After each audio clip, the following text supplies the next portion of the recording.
ദൈവത്തിൻ്റെ അതിപരിശുദ്ധമായ നാമം വാഴ്ത്തപ്പെടുമാറാട്ടെ. എന്നിൽ അനുദിനം മരണം നടക്കുന്നുണ്ടോ എന്ന് ഞാൻ എങ്ങനെ അറിയും? അത് എന്നിലേത് ആത്മാവ് വ്യാപരിക്കുന്നു എന്ന് ഞാൻ അറിയണം. ഒന്നാമത് ഈ അനുദിനം നടക്കുന്ന മരണം എന്നൊക്കെ പറയുന്നത് ആത്മാവിലാണ്. ഈ ആദിമാതാപിതാക്കളോട് നിശ്ചയമായി നിങ്ങൾ മരിക്കും, തോട്ടത്തിലെ നന്മതിന്മകളുടെ അറിവിൻ്റെ വൃക്ഷത്തിൻ്റെ ഫലം ഭക്ഷിച്ചാൽ നിങ്ങൾ മരിക്കും എന്ന് പറഞ്ഞത് അവർ മരിച്ചു എന്നത് ശരീരത്തിലല്ല, അവരവരുടെ ആ ജീവാത്മാവാണ് നഷ്ടപ്പെട്ടു പോയത്.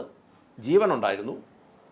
ഭൂമിയിലും അനുദിനം മരണം നടക്കുന്നു എന്ന് നമ്മൾ പറയുമ്പോൾ ഇവിടെ മരണം നടക്കുന്നത് ആത്മാവിലായതുകൊണ്ട് ഏത് ആത്മാവാണ് നമ്മളിൽ വ്യാപരിക്കുന്നതെന്ന് ഞാൻ അറിയണം. നമുക്കൊരു വാക്യം വായിക്കാം. ലൂക്കാ സുവിശേഷം 9-ാം അധ്യായം 52 മുതൽ 55 വരെയുള്ള വാക്യങ്ങൾ. അവർ പോയി അവനായി വട്ടം കൂടേണ്ടതിന് ശമര്യരുടെ ഒരു ഗ്രാമത്തിൽ ചെന്നു.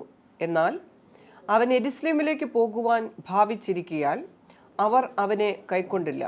അത് അവൻ്റെ ശിഷ്യന്മാരായ യാക്കോബും യോഹന്നാനും കണ്ടിട്ട്, കർത്താവേ, ഏലിയാവ് ചെയ്തതുപോലെ ആകാശത്ത് നിന്ന് തീ ഇറങ്ങി അവരെ നശിപ്പിപ്പാൻ ഞങ്ങൾ പറയുന്നത് നിനക്ക് സമ്മതമോ എന്ന് ചോദിച്ചു. അവൻ തിരിഞ്ഞ് അവരെ ശാസിച്ചു, നിങ്ങൾ ഏത് ആത്മാവിന് അധീനർ എന്ന് നിങ്ങൾ അറിയുന്നില്ല. മനുഷ്യപുത്രൻ മനുഷ്യരുടെ പ്രാണങ്ങളെ നശിപ്പിപ്പാനല്ല, രക്ഷിപ്പാനത്രേ വന്നത് എന്ന് പറഞ്ഞു. അതായത് തനിക്ക് മുമ്പായി ദൂതന്മാരെ അയച്ചു. അവർ അദ്ദേഹത്തിന് വേണ്ടി ക്രമീകരണങ്ങൾ ചെയ്യുന്നതിന് ശമര്യരുടെ ഒരു ഗ്രാമത്തിലേക്ക് ചെന്നു. എന്നാൽ അദ്ദേഹം ജെറുസലേമിലേക്ക് പോവുകയായിരുന്നുകൊണ്ട് അവിടുത്തെ ആളുകൾ അദ്ദേഹത്തെ സ്വീകരിച്ചില്ല. ഇത് കണ്ടിട്ട് ശിഷ്യന്മാരായ യാക്കോബും യോഹന്നാനും, കർത്താവേ, ഏലിയാവ് ചെയ്തതുപോലെ ആകാശത്തു നിന്ന് തീ ഇറക്കി ഇവരെ നശിപ്പിക്കുവാൻ ഞങ്ങൾ പറയട്ടെയോ എന്ന് ചോദിച്ചു.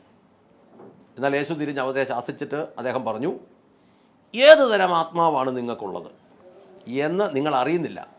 കാരണം മനുഷ്യരുടെ ജീവനെ നശിപ്പിക്കുവാനല്ല, രക്ഷിക്കുവാനാണ് മനുഷ്യപുത്രൻ വന്നിരിക്കുന്നത്. അതായത് രക്ഷ പ്രസംഗിക്കാൻ പോയവൻ ശിക്ഷ അല്ലെങ്കിൽ നാശം പറയത്തക്ക അവസ്ഥയിലേക്ക് എങ്ങനെ വന്നു എന്ന് കർത്താവ് ചോദിച്ചു. രക്ഷയുടെ ആത്മാവിൽ പോയ നിങ്ങൾ എങ്ങനെ നാശത്തിൻ്റെ ആത്മാവുമായി വന്നു? അങ്ങനെയെങ്കിൽ നാം പറയുന്ന ഓരോ വാക്കിൻ്റെ പുറകിലും ഒരാത്മാവിൻ്റെ ഉറവിടമുണ്ട്. എല്ലാ വാക്കുകളിലും ഏതോ ഒരാത്മാവിൽ നിന്ന് പുറപ്പെടുന്നു. ഈ പുറപ്പെടുന്ന ആത്മാവ് നമ്മൾ തിരിച്ചറിയുന്നില്ലെങ്കിൽ അത് നമ്മുടെ ജീവിതത്തെ തകർക്കും. എന്തുകൊണ്ടാണ് നിരന്തരമായി ഈ ശുശ്രൂഷ അല്ലെങ്കിൽ പ്രസംഗങ്ങൾ കേൾക്കുമ്പോൾ അതിൻ്റെ പുറകിലുള്ള വ്യക്തികൾ ആരാണ് എന്ന് അറിയണം എന്ന് പറയുന്നത്? അവരേതാത്മാവിൽ ജീവിക്കുന്നു, സഞ്ചരിക്കുന്നു എന്ന് നമ്മൾ നിശ്ചയമായും അറിഞ്ഞിരിക്കണം. നമ്മൾ ഇപ്പോൾ സാമൂഹിക മാധ്യമങ്ങൾ, മീഡിയകൾ ശക്തമായപ്പോൾ നമുക്ക് പ്രസംഗത്തിൻ്റെ ഡീപ്നെസ്സും അറിവുകളുടെ ആഴങ്ങളും ആ പെരുപ്പിക്കലും തരിപ്പിക്കലുമൊക്കെ ഒരു ഹരമായി മാറിയപ്പോൾ ഈ പ്രസംഗിക്കുന്നവരാരാണ്, എന്താണ് എന്ന് നമുക്കറിയില്ല. ഇത് നമ്മളുടെ ജീവിതത്തിൽ വലിയ നാശങ്ങൾക്കിടയാകും. അതായത് രാവിലെ എഴുന്നേൽക്കുമ്പോൾ ഒരാത്മാവ്, പിന്നീട് സാഹചര്യം അനുസരിച്ച് പല ആത്മാവ്. ഈ ആത്മാവിൻ്റെ വകഭേദം അറിയാൻ വാക്കുകളെ ശ്രദ്ധിച്ചാൽ മതി. ഇച്ചിരൂടെ ഡീപ്പായിട്ട് പറഞ്ഞു കഴിഞ്ഞാൽ ഈ പ്രസംഗം കേൾക്കുന്നവരുടെ ജീവിതം ശ്രദ്ധിച്ചാൽ അറിയാം. ഇച്ചിരൂടെ ശ്രദ്ധിച്ച് പറഞ്ഞു കഴിഞ്ഞാൽ ഈ പ്രസംഗിക്കുന്നവരുടെ ജീവിതത്തിലേക്ക് നോക്കിയാൽ അറിയാം. പ്രിയപ്പെട്ടവരെ, ഈ നമ്മുടെ കേരളത്തിലെ അറിയപ്പെടുന്ന ഒരു പ്രസംഗകൻ, അങ്ങേരുടെ പ്രസംഗം കേട്ട അനേക വ്യക്തികൾ ദൈവസഭകൾ ഉപേക്ഷിച്ച് അവരായിരുന്ന മതത്തിലേക്ക് പോയി. എന്ന് പറഞ്ഞാൽ പ്രസംഗം കേട്ട് ഡീപ്പായി എല്ലാം കൊണ്ടുവന്നു കഴിഞ്ഞ് അദ്ദേഹം ആദ്യകാലത്ത് ഇടുക്കി ജില്ലയിലെ മൂന്നാർ ഭാഗത്തുള്ള ഒരു ഗ്രാമത്തിലുള്ള ഒരു ബ്രദറൻ സഭക്കാരനായിരുന്നു. പിന്നീട് അദ്ദേഹം ബ്രദറിനും പെന്തക്കോസ്തൂടെ ചേർന്ന ഒരു അവിയൽ സഭയായി.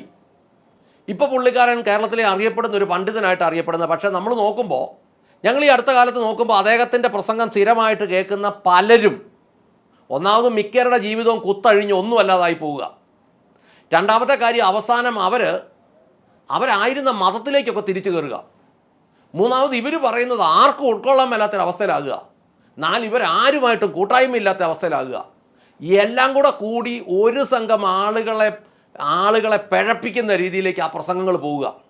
അതുകൊണ്ട് പറയുക, നിങ്ങൾ ഈ പ്രസംഗങ്ങളുടെ ആ ആഴങ്ങൾ ഇത് മാത്രം നോക്കിയാൽ പോരാ, അതിൻ്റെ പുറകിൽ വ്യാപരിക്കുന്ന ആത്മാവിനെയും കൂടെ ചിന്തിക്കണം. ഒരു വാക്യം കൂടെ വായിച്ച എഫേസ്യർ 2-ാം അധ്യായത്തിൻ്റെ 1-2 വാക്യങ്ങൾ. അതിക്രമങ്ങളാലും പാപങ്ങളാലും മരിച്ചവരായിരുന്ന നിങ്ങളെയും അവൻ ഉയർപ്പിച്ചു.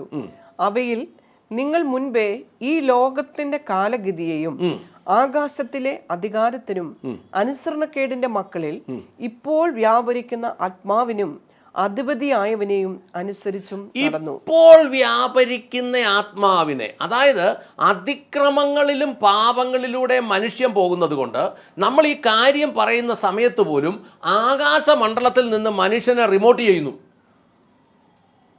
അതുകൊണ്ട് ഒരുപാട് ദൈവമക്കൾ തെറ്റിപ്പോയി, ദൈവദാസന്മാർ തെറ്റിപ്പോയി, ശത്രു തെറ്റിച്ചു കളഞ്ഞു, ഇന്നും തെറ്റിച്ചുകൊണ്ടിരിക്കുന്നു. ഈ തെറ്റിപ്പോയ പ്രസംഗകർ അനേകരെ തെറ്റിക്കുന്നു. അബ്രഹാം തൻ്റെ മകനായ ഇസഹാക്കിന് വധുവിനെ എടുക്കാൻ അവൻ്റെ ജോലിക്കാരനെ സർവ്വസന്നാഹങ്ങളുമായി പറഞ്ഞു വിട്ടു. ഞാൻ മുമ്പേ പറഞ്ഞ പ്രസംഗം പഠിപ്പിക്കുന്നത് നമ്മളൊന്നും അന്വേഷിക്കേണ്ട, എല്ലാം തേടി വരുമെന്നാണ്. എനിക്കറിയാവുന്ന ഒരു മനുഷ്യൻ തൻ്റെ മകളും മകളുടെയും ജീവിതം നശിപ്പിച്ചുകൊണ്ട് തന്നെ തേടി വരുന്ന നോക്കിയിരുന്നു. 50 വയസ്സടുത്തായി മകനും മാക്കും, ഇതുവരെ വന്നിട്ടില്ല, തേടി വരാനിരിക്കുക. വേറൊരു മനുഷ്യൻ പഠിച്ച് പെന്തക്കോസ്ത് സഭകളിൽ നിന്ന് ഇറങ്ങി അവസാനം തിരിച്ച് താനായിരുന്ന ജാതീയ മതത്തിൽ കയറി. വേറെ എനിക്കറിയാവുന്ന പലരും മൂടും ചോടും ഇല്ലാതെ നടക്കുക. ഇപ്പോഴും പഠനം ആഴമായിട്ട് നടക്കുക ലോകം മുഴുവൻ. അതാ പറഞ്ഞേ, ഇങ്ങനെയുള്ളവർ അനേകരെ തെറ്റിക്കും. അപ്പോൾ അന്തരീക്ഷത്തിൽ നമ്മൾ റിമോട്ട് ചെയ്യുന്നു. ഇത് തിരിച്ചറിയുന്നില്ലെങ്കിൽ ആദ്യം വ്യക്തികളെ തകർക്കും, പിന്നെ സഭകളെ തകർക്കും, ശത്രു മറഞ്ഞിരുന്ന് സകലതും തകർക്കും. ഇപ്പോൾ ഈ മീഡിയകൾ ശക്തമായപ്പോൾ എവിടെയെങ്കിലും ഇരുന്നാൽ മതി, പരസ്യമായിട്ട് വെളി വരുമൊന്നും വേണ്ട. മനുഷ്യൻ കയ്യിൽ നിന്ന് കാശ് മുടക്കി ചാർജ് ചെയ്ത് പിശാചിനെ വിളിച്ചു വരുത്തി കയറ്റിക്കോളും. എങ്കിലും ഇതിനകത്ത് ആശ്വസിക്കാനുള്ളൊരു വകയുള്ളത്, ശത്രുവിൻ്റെ ചിന്താഗതിയെ തിരിച്ചറിയുന്ന സർവ്വശക്തനെ എല്ലാം അറിയുന്നു. അവൻ നമ്മളെ കൈവിടുകയല്ല, നിത്യവും വിടുവിക്കും എന്ന് ചിന്തിക്കാം. ഇനി ഒരു പ്രധാന കാര്യം കൂടെ പറയാം. അത് സങ്കീർത്തനം 51-ന്റെ 5-ാമത്തെ വാക്യമാണ്. ഇതാ ഞാൻ അകൃത്യത്തിൽ ഉരുവായി, പാപത്തിൽ എൻ്റെ അമ്മ എന്നെ ഗർഭം ധരിച്ചു. അതായത് ഞാൻ ഉണ്ടായത് തന്നെ കൃത്യതയിലല്ല. ഇത് മനുഷ്യൻ്റെ എല്ലാം ഒരു പ്രശ്നമാണ്. എന്നാൽ യേശു ഉണ്ടായത് കൃത്യമായിട്ടാണ്. മനുഷ്യനുണ്ടായതൊന്നും കൃത്യമായതല്ല. അപ്പൻ്റെ അമ്മയുടെ ഇഷ്ടത്തിനിടയ്ക്ക് എപ്പോഴോ സംഭവിച്ചു പോയതാണ്. എന്നിട്ട് പറയുന്നു, അകൃത്യത്തിൽ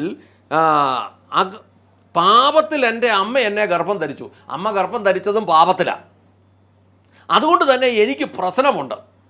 ഞാൻ ജനിച്ചത് അകൃത്യത്തിലാണ്, എൻ്റെ അമ്മ എന്നെ ഗർഭം ധരിച്ചത് പാപത്തിലാണ്. ഇത് എഴുതി വെച്ചിട്ടുണ്ടെങ്കിൽ എന്നിൽ അടിസ്ഥാന പ്രശ്നമുണ്ട്.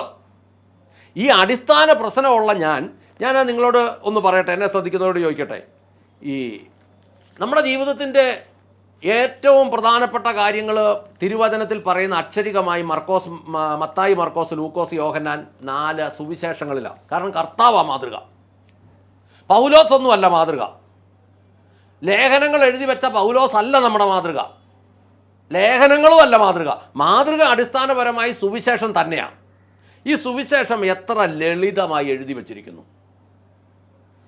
എന്നാൽ ഇന്നത്തെ പല പ്രസംഗങ്ങളും കേട്ട് കഴിഞ്ഞാൽ വീട്ടിൽ ചെന്ന് ഡിക്ഷണറി എടുത്ത് വെച്ച് നോക്കണം നമുക്കിതിൻ്റെ കാര്യം എന്നാന്ന് മനസ്സിലാകാൻ. ചില മണ്ടന്മാർക്ക് ഇത് മനസ്സിലാകാത്തവരും പറയും, ഓ എന്നോ പ്രസംഗമായി എൻ്റെ ദൈവമേ പറയണ്ട. അപ്പോൾ ചോദിക്കുക, എന്നാ മനസ്സിലായി? ജീവിതം തകർന്ന് തരിപ്പണമായി കോഞ്ഞാട്ടയായി പോകുന്ന പ്രസംഗങ്ങൾ കൊണ്ട് അവർക്കും ഈ പ്രസംഗിക്കുന്നവർക്കും കേൾക്കുന്നവർക്ക് എന്തു ഗുണം? മുന്നോട്ട് നമുക്ക് കുറച്ചുകൂടെ ഡീപ്പായിട്ട് ഇതിനെക്കുറിച്ച് ചിന്തിക്കാം, നമുക്ക് പ്രാർത്ഥിക്കാം. സ്വർഗസ്ഥനായ ഞങ്ങളുടെ നല്ല പിതാവേ, ഞങ്ങളുടെ കർത്താവായ യേശുക്രിസ്തുവേ, പരിശുദ്ധാത്മാവായ ഞങ്ങളുടെ നല്ല ദൈവമേ, സാഹചര്യങ്ങൾ അനുസരിച്ച് പല ചിന്താഗതികളിലും സംസാരങ്ങളിലും ഞങ്ങൾ വ്യത്യാസപ്പെടുന്നെങ്കിൽ അതിൻ്റെ പുറകിൽ ദൈവത്തിൻ്റെ പരിശുദ്ധാത്മാവല്ല ദൂരാത്മാവാണെന്നും കർത്താവിൻ്റെ കൂടെ നടന്ന ശിഷ്യന്മാരിൽ പോലും ഈ ആത്മാവ് വ്യാപരിക്കുന്നുണ്ടായിരുന്നു എന്നും കർത്താവ് തന്നെ തിരിഞ്ഞ് അവരെ ശാസിച്ചു എന്നും പറയുന്നു എങ്കിൽ ഭൂമിയിലെ ശുശ്രൂഷകർ കൊണ്ടു നടക്കുന്ന ആളുകൾ, കർത്താവെ, അവരിൽ വ്യാപരിക്കുന്ന ആത്മാക്കൾ എന്തൊക്കെയായിരിക്കാം? എൻ്റെ കർത്താവെ, ആ ആത്മാക്കളിൽ നിന്നെല്ലാം അവരെയെല്ലാം വിടുവിക്കപ്പെടണമേ. അവർക്കെല്ലാം സ്ഥിരമായ ഒരാത്മാവിൽ, ദാവീദ് പറഞ്ഞു, എൻ്റെ കർത്താവെ, സ്ഥിരമായ ഒരാത്മാവിനെ എന്നിൽ തരണമേ, എന്നിൽ പുതുക്കണമേ.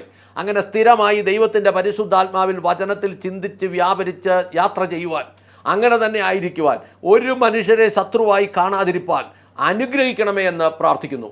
ദൈവസന്നിധി സമർപ്പിക്കുന്നു. എന്നെ ശ്രമിക്കുന്ന ഓരോ പ്രിയപ്പെട്ടവരും സ്ഥിരമായി പരിശുദ്ധാത്മാവിലായിരിക്കാൻ ദൈവം സഹായിച്ച് അനുഗ്രഹിക്കണം. അങ്ങ് പ്രാർത്ഥന കേട്ട് അനുഗ്രഹിച്ച കൃപയ്ക്ക് നന്ദി.